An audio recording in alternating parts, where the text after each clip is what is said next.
ඔන්න දැන් අපි අද අලුත් දෙයක් ගැන කතා කරන්න යන්නේ. මම මේ කතා කරන්නේ 2013 ඩීසල් ප්‍රාඩෝ එක ලීටරයට කිලෝමීටර්ස් කීයක් වගේ කරනවද කියලා දැනගන්න. ඔයාලා හිතන කීයක් කරනවා කියලාද?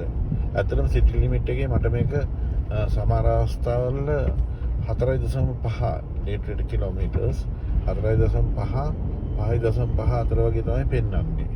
සාමාන්‍ය යූෂුවල් නිකන් නෝමල් රයිඩ් එකකදී.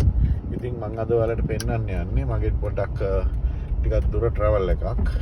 මගේ ඩ්‍රයිවිං පැටර්න් එකත් එක්ක මම කොච්චර මයිලේජ් එක කරගන්න මට පුළුවන් වුණාද කියලා තමයි මම අද කතා කරන්න යන්නේ. හරි. අපි ගියා සාමාන්‍යයෙන් කිලෝමීටර්ස් 300 විතර ට්‍රැවල් එකක්. හැබැයි ගොඩක් නගරාන්තර ප්‍රදේශ පේනවනේ මේ මොම්බටු පාරක යන්නේ. මේ වගේ ඇත්තටම මේ අර ලොන් ඩිස්ටන්ස් ට්‍රැවල් එකක් වුණාට මේ පටු පාරවල වල බොහොම පොඩි ගියර් සහ බර ගියර් දෙකම පාවිච්චි කරන මොමන්ට් එකක තමයි මේ ඔටෝමැටික් මේ ජිප් එක පදින්නේ. මේකේ ලොකු ට්‍රැවල් එකක් මම කරා.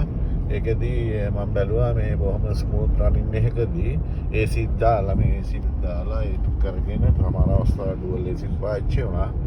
කිසිම දෙයක් කන්ට්‍රෝල් කරලා නැතුව මම මේ ට්‍රැවල් එක කරලා මේ සාමාන්‍යයෙන් කිලෝමීටර්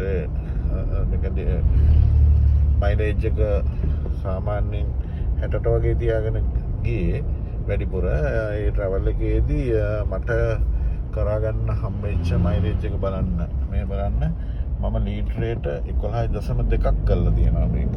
හරි. ඒ කියන්නේ මේක එන්ජින් කැපැසිටි එක මේ තරම් වැඩි වුණා කියලා, මේක ඩීසල් වෙහිකල් එකක් වුණා කියලා.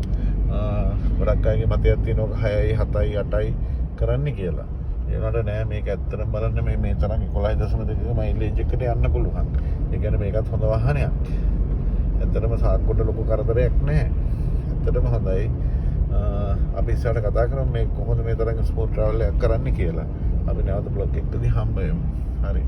අයිබෝන් සුබ දවසක් ඔයාලට.